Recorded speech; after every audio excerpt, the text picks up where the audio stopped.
Welcome back to What Stories Say with Seth and Seth. I'm Seth. And I am Seth. And today we're going to be talking about the book. What's the name of the book we're talking about, Seth? Twilight. Twilight, thank you. That's that vampire book. And the song that I've chosen as a theme song for this book is Don't Take My Car Out Tonight by the Hooters. Okay. The book, and I'll tell you that even the title of the song, it specifically goes along with one of the themes of the book, and that is that all the vampires have these really fast sports cars. Interesting to describe that as one of the themes. Well, that is. They've all got these fast cars, and then the girl, Bella, she has an old pickup truck that can't go over like 45 miles per hour or something. Mm-hmm.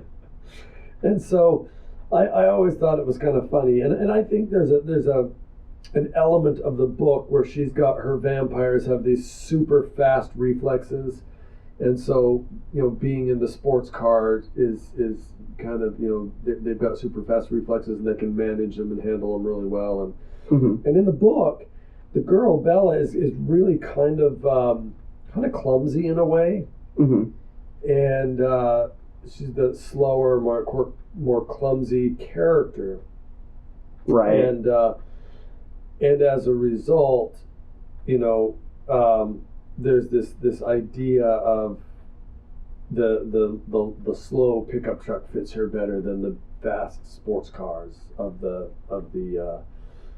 Edward, who's the main romantic character, who's a vampire, right? And then there's some ideas of vampires, some traditional ideas of vampires that kind of go into this story a little bit, but the author changes these ideas, but still holds on to kind of a little bit. So, for example, in some traditional vampire stories, vampires can't be out in the sun. Now that does not come from the Bram Stoker vampires, because Dracula is able to be out in the sun. There's nothing that prevents him from being out in the sun. But he does tend to live in more of a nighttime, more at night, and do things more at night, because I think it's just easier to get his victims at night. So it's not, but it is kind of a traditional thing that vampires can't be out in the sun. Right.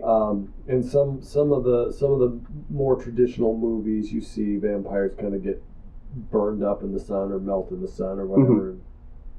Yeah. So she holds on to this idea, but instead of the sun actually being harmful, it just kind of shows these undead's immortality in a way, and makes them sparkle. It makes them sparkle, and it's kind of weird. But it's still this idea that they mostly engage with people at nighttime because or at least in the dark, and they specifically live in an area that it's mostly overcast, so there's not a lot of sunlight most of the year, and so they have that whole idea that they kind of live in the dark. Right.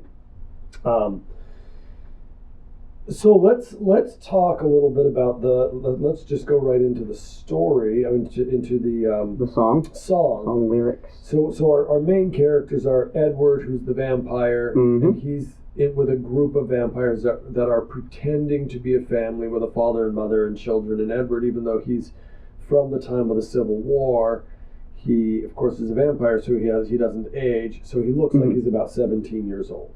Right. And so he's pretending to be a high schooler, and he goes to the local high school, and that's where he meets Bella and all that kind of stuff.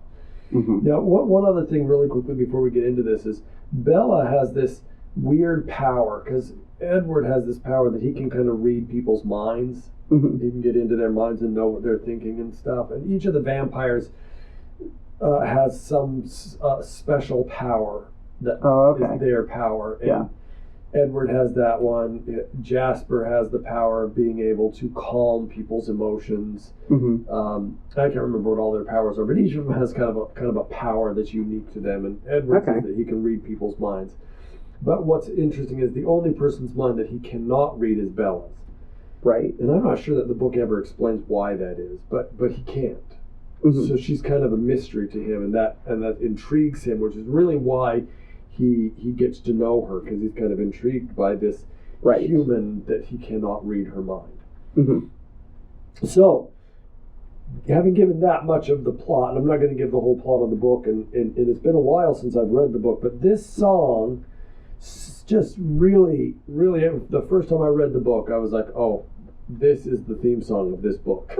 And so, Don't Take My Car Out Tonight by the Hooters, and it says, engines running hot, I'm running back to you, caught up in your trap and the secret things you do. Headlight flashes bright, do you remember when we used to drive all night? Well, I'm coming back again. And this first line, this first stanza here to me is this kind of harks back to, that's why I wanted to talk about his power and her somehow not falling into that, is because she's the only one who has secrets from him. She's the only one who can't read the mind of. Right. And so it's engines running hot, I'm running back to you. To me, this is kind of, and the book is very sensual. So it's very, very... Well, that's par for the course when it comes to vampires. Right. So it's very sensual. And this engine's running hot, I'm running back to you. That's a very sensual idea of... And then why is he's caught up in her trap and the secret things that she does, right? That she's the only one who has secret things from him that he can't know. Right. So it's this idea that he's sexually attracted to her, not necessarily because she's attractive physically, but because she has this ability that nobody else has. She has the secret that nobody else has from him, and he finds that alluring, right? And I like that in this because in the story the vampires drive these fast cars, right? I like the imagery of engines running hot. I'm running back to you. It's kind of, indicative of the cars that he drives. Then he says, headlights flashes bright. Do you remember when we used to drive all night? Well, I'm coming back again. And if you read the story, it's actually kind of creepy to me, but I think there's a lot of women who really love this story. This creepy to me how Edward will come and sit in her room while she sleeps, because he's a vampire. He doesn't need to sleep, right? But he'll just sit in her room while she sleeps, and I guess it's this idea of being a guardian and watching over her. But I just think that's creepy. Should have a guy sneaking into your room, sitting up all night watching you sleep. But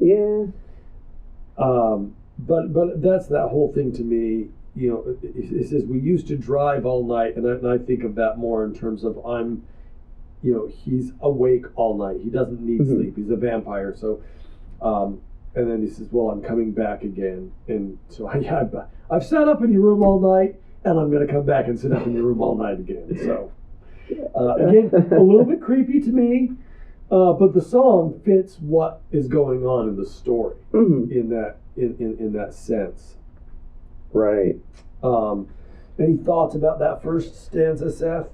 Have you ever read the book? I haven't. Okay. I have not read Twilight before. I haven't even watched the movies, so there's only so much that I can add here. I'm curious if because it feels like if there's like a big involvement and inclusion with like all of the vampires having fast cars and stuff like that, if that's something that is like to any degree a major part of Edward's character, especially in contrast with Bella's little car. I'm wondering if there's like some symbolic relevance there to like their characters within the story, because obviously the song here is called Don't Take My Car Out Tonight, and we're getting in just this first stanza a lot of imagery of cars and driving, and specifically the kind of like almost like hot rod, like out wanting to go fast and do stuff like that right, so kind of plays into the idea of like the passion of the romance that the song is presenting. Right. So within the books, obviously the all vampires do have fast cars, and she has a slow car. They're very elegant and very like I said, they've got super fast reflexes and stuff, and she's kind of clumsy, and so you do get that, and you get this imagery also of the life, of their, they're kind of the it's maybe a little reflective of their lifestyle. Right, their lifestyle and their kind of, like I say, each of them has powers and abilities, and they're like the sleek, fast sports car, and she's like the little pickup truck that she drives. That's an old, beat up pickup truck that can't go more than 45 miles per hour. Sure. It might be a little bit fast. It might be 55, but I know it's not. It can't get to the speed limit because it's that's kind of part of the whole thing with her car. Right. Yeah. Then the next line kind of goes to the whole vampirism thing. It says, "You told me we live in the shadows. You told me to hide from the light, but the last thing you said keeps running through my head. Just don't take my car out tonight." So that part sounds like it's pretty obviously from Bella's perspective, right? Right. And she's saying to Edward, "You told me we live in the shadows," like we as in the vampires, right? Yeah. "We live in the shadows. You told me to hide from the light." Basically, if you want to be with me, you have to hide from the light, because that's what we do. And there's that point where he's going to show her what happens to vampires when the sun shines on them, right? And takes her out and runs her up to the top of the hill or whatever, and stands out in the sun, and he sparkles, and it's gonna doesn't catch on fire though, fortunately for him. He does not catch on fire. So he's showing her that he can't be in the light because it would give it away that he's a vampire because he sparkles. Yeah. And then it says, "But the last thing you said keeps running through my head. Just don't take my car out tonight." It's kind of a funny line. It is a funny line, and I think that two things about this line to me in this song that really fit. One is, like I said, she's kind of clumsy. She's not. She doesn't have really good reflexes. Yeah. So, and he's always trying to protect her. Right. There's a point in this story where she's like, "Why don't you just bite me and make me a vampire?" And he's like, "I would never do that to you." Because this is a horrible life to have to live. And so he's very, very protective. Doesn't want her to become what he is. Doesn't want. Is he specifically protecting her like from the other vampires? And in part, and he's protecting her from the other vampires, protecting her from. So don't take my car out tonight. In a sense, is don't become what I am. Right. And I'm going to protect you. If the car represents his vampirism and the lifestyle that he and the other vampires lead, then symbolically that's saying don't become like the kind of person I am. Right, exactly. And I do think that is true. Also, he doesn't want her to take his car out because he's got a big fancy sports car and she's clumsy. Yeah. Right? So I think it goes both ways, but there's that direct meaning, but I think there's also the symbolic meaning of I don't want you to have to live this life that I'm living. Right. And so and remember, we're mostly talking about the first book here. If you go on into the third book through the whole series, he does actually turn her into a vampire, which just doesn't make any sense to me, because the whole time he's protecting her from becoming what he is, and then in the end, because she's going to die, he decides he has to turn her into a vampire so she won't die. I think the way they built it in the first book, he would rather have let her die than and so I think that was a mess. But in this first book, I think that's kind of what it is. Don't become what I am. So right. The last thing you said keeps running through my head. Just don't take my car out tonight. Then the song goes on. It says, somewhere there's a place, a road without a sign. I'm standing at the gate in a dream from out of time. Your body brushes mine. I try to catch my breath. You whisper in my ear, there's danger up ahead. Okay. So can you see where this is going, Seth, with this?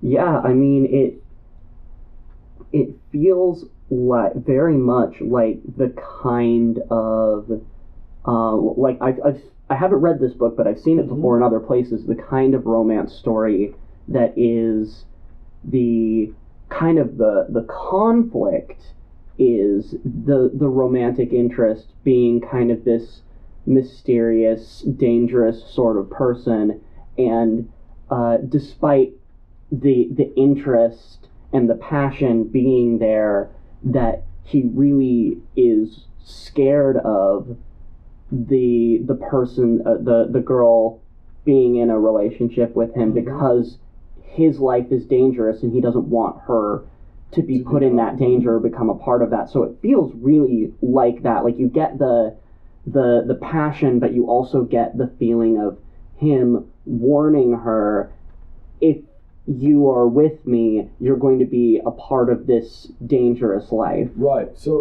it's interesting. It's just, and again, going back to these car images, right?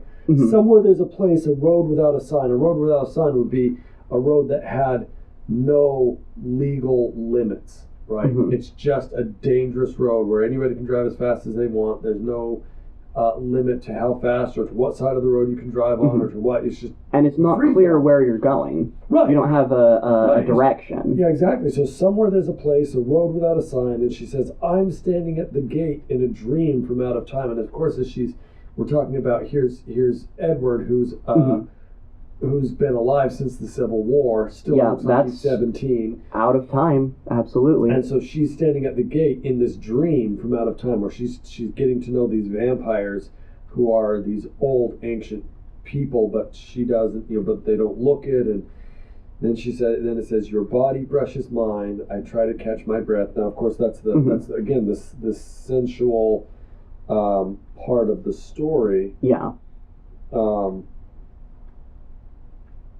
So you have this, you're and of course there's this is the romance, right? Yeah. Your body brushes mine. I try to catch my breath. You whisper in my ear, there's danger up ahead. Okay, so this is him again trying to warn her. If you're going to be with me, it's dangerous. And but she's in love with him. So there's this romantic tension, this physical, sexual tension going on between these two characters, and he's trying to warn her that it's dangerous to be with him. Yeah. And then we go back into the chorus. You told me we live in the you told me we live in the shadows. You told me to hide from the light. But the last thing you said keeps running through my head. Just don't take my car out tonight. Again, he's warning her of the danger, and then we go back into the chorus where, okay, now she's understanding a little bit more of the danger. She knows, he's this ancient being. And maybe she's understanding a little bit better in the context of the song of what he means by just don't take my car out tonight, as this thing that it says it's running through her head. She keeps thinking about this. She keeps thinking about him. And now that she's gotten to understand a little bit more about the vampires and his kind of culture, because the vampires do have their own little, I know that much about the story, that they have their own kind of self-contained cultural group. Right. And she's starting to understand what he means when he's trying to tell her that it's dangerous to get involved with them. Yeah, if you come and be with us, then you're going to be in a lot of danger, and so don't live our lifestyle. And at the same time, he's saying just don't take my car out tonight, but he's also saying we live in the shadows. You told me to hide from the light. So he's inviting her in, but at the same time saying don't become what I am. Yeah. Right. So it's this thing where she's being invited into his world, but then he's also saying, don't become a part of my world with that, and it is an interesting conflict. So then it goes on. Headlight flashes bright. I watch you drive away. The things we always feel are the things we never say. My engine's running hot. Gotta keep on pushing through. I'm burning up inside. I'm burning up for you. So this is her. To me, this is her saying, kind of throwing caution to the wind, and saying, "No, I'm gonna live your life. I'm gonna be with you. I don't care about the danger." Right? Headlight flashes bright. I love the car images throughout this.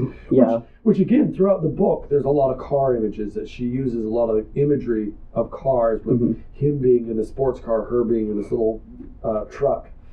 Yeah.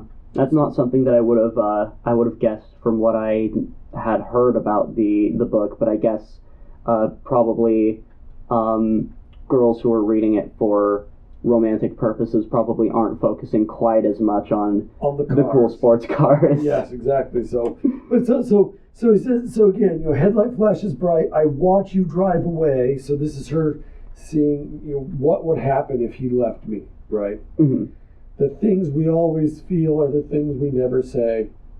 That's just a romantic. That's just a romance. Yeah, absolutely. Trope that we always get ourselves in trouble because we don't say what we actually feel, and that kind of gets us into trouble, right? I mean, that can be very true of life too, especially when it comes to relationships. Yeah, exactly. And then she says, "My engine's running hot. Gotta keep on pushing through. I'm burning up inside. I'm burning up for you." And then that kind of goes back to the passionate, romantic, sensual. And now the metaphors of like the hot engine and fast cars are starting to apply to her. Right. So that shows that she's choosing to get involved in this because she's choosing Edward over her current lifestyle. She's choosing the vampire culture over the human culture, is what essentially, yeah. And she's really getting involved and wanting to be involved. And then we have the chorus. You told me we live in the shadows. You told me to hide from the light. The last thing you said keeps running through my head. Just don't take my car out tonight. And again, it's this. It keeps recurring. She keeps thinking about this. And there's always that question: do I really want to be involved, in this vampire lifestyle, or is it too much for me? And I think, like you say, by the end of the last stanza, she's really, or that last verse, she's really making the decision. No, I'm going to become a part of this world, and then the last. But then I think the last chorus is just again that caution to her, about becoming a part of the world of the vampires. And so to me, this is the theme song of this story. Partly because, like I said, I think the imagery of the cars is throughout the book. There's the imagery of the cars, right. And I think that the imagery of the cars also fits really well with the story and what's going on with her and Edward. Yeah. And just this, and also especially the living in the shadows, hiding from the light. This is that whole vampire thing, and we don't want to be known to the people. I think that's, but I with the car imagery, just because of the book has so much of the car imagery. With her in the little beat up old pickup truck, and him in the fast sports car, and with her being clumsy and him having these really superhuman reflexes. Her being in the human world that's kind of a little bit slower, not a lot going on, not super exciting, and him being in this vampire world where things are always progressing and moving and they're fast-paced with and trying to him and his family, his vampire group, trying to fit into a human world somewhere, and then her learning about the vampire group, learning about what they're doing, and wanting to be a part of that, and kind of leaving the human group behind. Right. So that is my take on Twilight. Funny that you're the one who's read the book and I'm the one who can actually remember the title. I have read the book. I have not watched the movie, but I have read the book. And the song "Don't Take My Car Out Tonight" by the Hooters, which, by the way, is an absolutely fantastic song. The music is wonderful. I really like the lyrics. And I just felt like between this book and this song, there's a lot of car imagery that really fits with what Bella's experience is as she comes to know Edward and his vampire clan. All right, thanks for joining us, and we will. We don't have a book and song picked out for next week, so hopefully we'll surprise you with something. All right, yeah. See you next time.